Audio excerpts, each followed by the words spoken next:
जमाना कुछ भी समझे हाँ, मगर मैंने जभी अपनी अकीदत में झुकाई है तेरे दरबार में आकर। इनसे मोहब्बत करो। और कौन नहीं जानता है इस प्यार के रिश्तों की कहानी। कुर्बानी के दिन आने वाले हैं। ये हज ये किसी की अदाएं नहीं तो और क्या है। ये कुर्बानी किसी रिश्ते की याद नहीं दिलाता तो और क्या है। यकीनन ये कुर्बानियां, ये हज, ये तवाफ, ये आब ज़मज़म, ये सफा मरवा क्या है, ये किसी रिश्ते की याद दिलाता है। दुनिया जानती है कि सफा मरवा की सही माँ बेटों के रिश्ते की याद दिलाता है। हजरत इब्राहिम खलीलुल्लाह, वो तो सभी ने सुना होगा। हजरत इस्माइल जब पैदा हुए, हजरत सारा जो हजरत इब्राहिम अलैहिस्सलाम की पहली बीवी थी, इन्हीं के कहने पे आपने हजरत हाजरा से निकाह किया था। हजरत सारा के कहने पे निकाह किया था। लेकिन औरत बीवी चाहे नबी की भी हो, लेकिन सोतन बर्दाश्त नहीं कर सकती। हजरत इस्माइल पैदा हुए, दिल के अंदर उनके रश्क कहेंगे हम तो, रश्क जागा कि अब तो इब्राहिम को इस्माइल ही और उनकी अम्मी ज्यादा प्यारी हो गई। कहने लगी जाओ इन्हें छोड़ के आओ। किधर? ऐसी जगह छोड़ के आना जहां आबादी ना हो। और इस्माइल वो बेटा जो अल्लाह ने 80 साल की उम्र में दिया, वो भी दुआओं से मांग मांग के मिला हो। आम बेटा नहीं, चांद से ज्यादा हसीन बेटा, ऐसा बेटा। हजरत सारा कहने लगी जाओ, हमने कह के तुम्हारा निकाह कराया था, अल्लाह ने बेटा भी दे दिया। अब हम ही कहते हैं इनको ऐसी जगह पे ले जाओ जहाँ पे कोई आबादी ना हो। इतनी बात सुनी, अल्लाह के खलील ने यूं निगाह उठाई। रब ने फरमाया खलील परेशान क्यों होते हो, सिर्फ जबान सारा की लगी, हमारा भी यही फैसला है। अब हाजरा को भी लो, इस्माइल को भी लो और लेकर के चले जाओ, छोड़ दो ये शहर। कहते मालिक किधर जाना है? रब ने बुराक दे दिया, कहा इस पे बैठ जाओ, जहाँ जाके ये ठहर जाएगा वही जगह इस्माइल का शहर बना दी जाएगी, वही जगह पे हाजरा का शहर बना दिया जाएगा।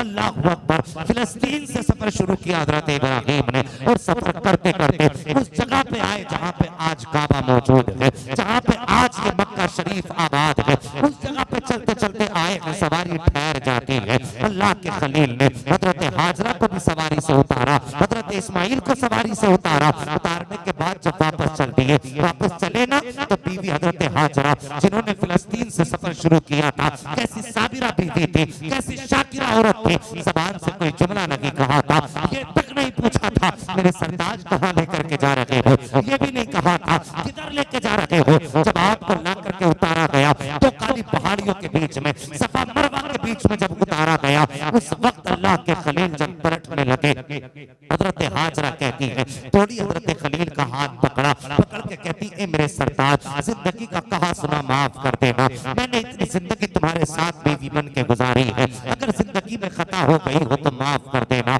मुझे ये नहीं मालूम आप क्यों छोड़ के जा रहे हो, अगर मुझसे जिंदगी में कोई तकलीफ पहुंच गई हो तो माफ कर देना। ये कह के आपकी जबान जब चुप हुई है, अल्लाह के खलील के आंख में आंसू आए हैं, हजरत इब्राहिम हिचकी भर के जब रोए हैं, हजरत हाजरा आगे बढ़ी है, बढ़ के अपने खलील अपने शोहर का हाथ पकड़ा, पकड़ के कहती सरताज एक बात तो बताइए, यहाँ अपनी मर्जी से छोड़ के जा रहे हो या रब के कहने पे छोड़ के जा रहे हो। जब इतनी बात हजरत हाजरा ने कही थी, अल्लाह के खलील फरमाते हैं ए मेरी शरीक हयात, ए मेरी सौजा, मेरी बीवी, मेरी जिंदगी की साथी, मेरे दुख दुख दुख सुख की शरीक, जरा ये तो बता दो जिंदगी में कोई मिसाल कभी ऐसी देखी है कि किसी बाप को अल्लाह ने 80 साल की उम्र में कोई बेटा दिया हो और बेटा भी चांद जैसा हो, दुआओं से मांग के दिया हो, तो ऐसे बेटे को कोई बाप जंगल में छोड़ के गया हो तो बता। कहा नहीं मेरे सरताज, आज तक कोई ऐसी मिसाल नहीं देखी, लेकिन मैं छोड़ के जा रहा हूँ। कहा खलील क्यों छोड़ के जा रहे हो, अपनी मर्जी से छोड़ के जा रहे हो या रब के कहने पे छोड़ के जा रहे हो। जब इतनी बात कही थी, तब अल्लाह के खलील ने कहा था ए मेरी शरीक हयात, मैं अपनी मर्जी से छोड़ के नहीं जा रहा हूँ, बल्कि रब के कहने से छोड़ के जा रहा हूँ, परवरदिगार के कहने पे छोड़ के जा रहा हूँ। जब ये कह के खलील आगे बढ़े हैं, तब हजरत हाजरा कहती है मेरे सरताज ठहर जाइए, मेरे शोहर ठहर जाइए। हजरत इब्राहिम खलीलुल्लाह ठहरे, ठहरने के बाद फरमाते क्या कहना चाहती हो हाजरा? का सुनो अब ये पानी भी साथ लेकर के चले जाओ, ये सत्तू जो दिया है ये भी साथ ले जाओ, ये जो खजूरें दी ये भी साथ लेकर के चले जाओ। ए हाजरा क्यों ये क्यों दे रही हो? हजरत हाजरा ने कहा था और रब के खलील जिस रब ने हमें 80 साल की उम्र में एक बेटा दे दिया है वही रब हमें खिला भी देगा, वही रब हमें पिला। नारे तकबीर, नारे रिसालत, मुफ्ती हम्माद रजा साहब निबला, सरजमीने बावन खेड़ी, नारे तकबीर, नारे रिसालत। अब जरा तवज्जो करें, अल्लाह के खलील तो आ गए, ये दाना पानी छोड़ के आए। कुछ दिन चला पानी, कितने दिन चलता? कुछ दिन खाने का सामान, फिर वो भी खत्म हो गया। जब वो खत्म हुआ, दूर दूर तक कोई आबादी नहीं, दूर दूर तक कोई चश्मा, कोई पानी का इंतजाम नहीं। जब खाने पीने का सामान खत्म, अब हजरत हाजरा के सीने में दूध खुश्क हुआ। नन्हे इस्माइल भूख प्यास की वजह से बेताब हुए, और जब जबान होठों पे आई ना तो माँ होती है। होठों पे जबान आई, माँ का कलेजा तड़प गया बेटे के होठ देख के। ऐसे जंगल में जहां कोई चश्मा ना हो, जहां पे कोई आपकी मदद के लिए बंदा तैयार ही ना हो, जहां जानवर भी, जहां पे जानवरों का गुजर तक ना हो, वहां पे बेटे की प्यास देखी। सोचो माँ के जिगर पे क्या गुजरी होगी। जैसी होठ सूखे देखे, जानती है पानी नहीं है, लेकिन औलाद की मोहब्बत होती है।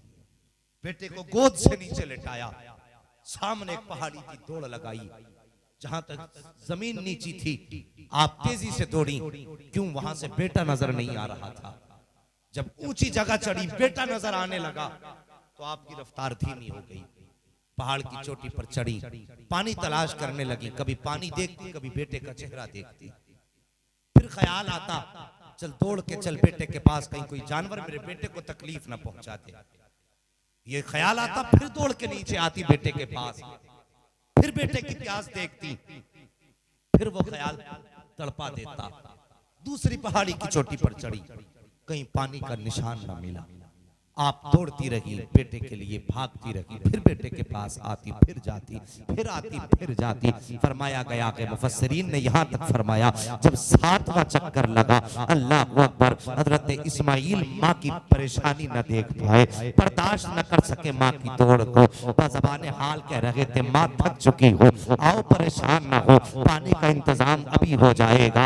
अल्लाह अकबर, ज़बाने हाल से ये रब के खलील के शहजादे ने कहा। और दूसरी रिवायत में आता है, हजरत हाजरा फरमाती है, जैसी मैंने 7वां चक्कर लगाया है, मेरे कान में आवाज आई, हाजरा जरा ठहर तो सही। फरमाती जब मैं ठहरी, मैंने पलट के देखा, मुझे हसीन चेहरा नजर आया। मैंने उसकी तरफ देखा और कहा, कौन है तू, यहाँ क्यों आया है? उसने कहा, हाजरा मैं कोई और नहीं हूँ, बल्कि मैं वो हूँ जो आदम से लेके आज तक नबियों की बारगाह में ड्यूटी देता रहा हूँ। मुझे जिब्रील कहा जाता है। इतना कहने के बाद फिर वो फरिश्ता गायब हो गया। फरमाती जब मैं करीब आई तो क्या देखती हूँ, मेरे शहजादे के कदमों के नीचे पानी का चश्मा बह रहा था, पानी का चश्मा बह रहा था। गोया मसीहत कह रही थी, हाजरा तूने 7 चक्कर लगाए हैं, आज जितना दौड़ना है दौड़ ले, जितना तू दौड़ेगी क़यामत तक आने वाली महबूब की उम्मत को दौड़ाऊंगा। और सिर्फ आम लोगों को नहीं, बल्कि मैं उस्मान से कहूंगा वो भी दौड़ेंगे,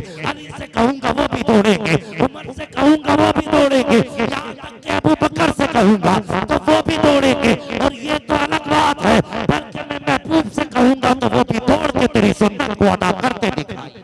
बेशक, सुभान अल्लाह, बेशक। अल्लाह अकबर। ये अदा महफूज कर दी गई क़यामत तक के लिए। जब ये अदा महफूज हो गई क़यामत तक के लिए, अब हुक्म हो गया, मेरे घर का तवाफ करने आओ ना तो यहाँ चक्कर भी लगा, ताकि तुम्हें माँ बाप के रिश्ते की याद दिलाता रहे। अल्लाह अकबर। उसी का जिक्र फिर रब ने फरमाया, इन्ना सफा वल मरवा मिन शआइरिल्लाह, बेशक सफा मरवा अल्लाह की निशानियों में से। पहाड़ों की रंगत खूबसूरत नहीं है,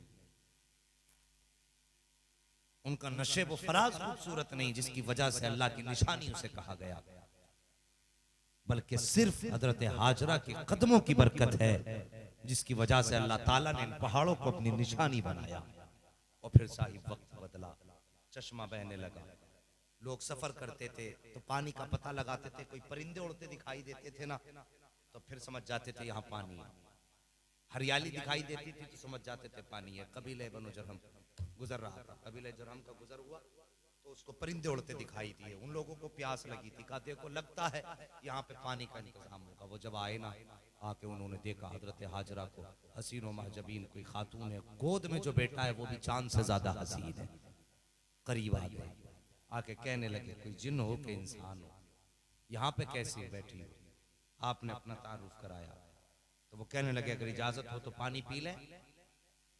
फरमाने लगी बेशक पानी की इजाजत है, लेकिन शर्त यह है कि इस चश्मे पे कब्जा हमारा रहे। उन्होंने प्यास बुझाई, कबीला आबाद हुआ। हजरत हाजरा ने हजरत इस्माइल की परवरिश की। कितनी मेहनत करके परवरिश की हो, कितनी मेहनत से हजरत इस्माइल की परवरिश माने की। लेकिन हजरत इब्राहिम ने एक दिन आके कहने लगे हाजरा बेटे को तैयार कर दो, दोस्त के यहाँ दावत में लेके जाना। दावत का माना खाना ही नहीं होता, दावत का माना बुलाना भी होता। और साथ में फरमाया रस्सी और छुरी का भी इंतजाम कर देना। इतनी बात कही ना तो नबी की माँ है, नबी की बीवी है, कितनी ज़हीन होंगी। जैसे इतनी बात कही समझ गई कि अब इम्तिहान की घड़ी आ गई। जल्दी जल्दी उठी, बेटे को गुस्ल करा रही, आंसू बहा रही है। बेटे को दूल्हा बनाया, आंख में आंसू। हज़रत इस्माइल क्या बैठे, अम्मी दावत में तैयार करके भेज रही हो, रो क्यों रही हो? रो के कहने लगी बेटी बेटे अब तक तो बाप का इम्तिहान था, अब माँ का इम्तिहान शुरू हो गया। क्या कहना चाहती हो? का बेटे अब माँ का इम्तिहान है। मेरे लाल, मैंने तुझे किस हालत से पाला है, तेरी परवरिश किन हालात में की है। मैंने इन पत्थरों के बीच रह के तेरे सहारे जिंदगी गुजारी, तेरे प्यार के सहारे मैंने सारे दिन काट लिए, लेकिन अब तेरी मेरी जुदाई का वक्त आ गया है। बेटे माँ हो, नसीहत कर रही हूं, बेटे जबान से कभी नाशुक्री का जुमला मत निकाल देना। बाप के साथ जा रहे हो, जैसा बाप कहें वैसे ही कदम उठाना, उफ ना कर देना। माँ को रोते देखा खलील हजरत इस्माइल ज़बीहुल्लाह ने माँ के गले में हाथ डाले और कहते माँ एक बार जाने की इजाजत तो दे।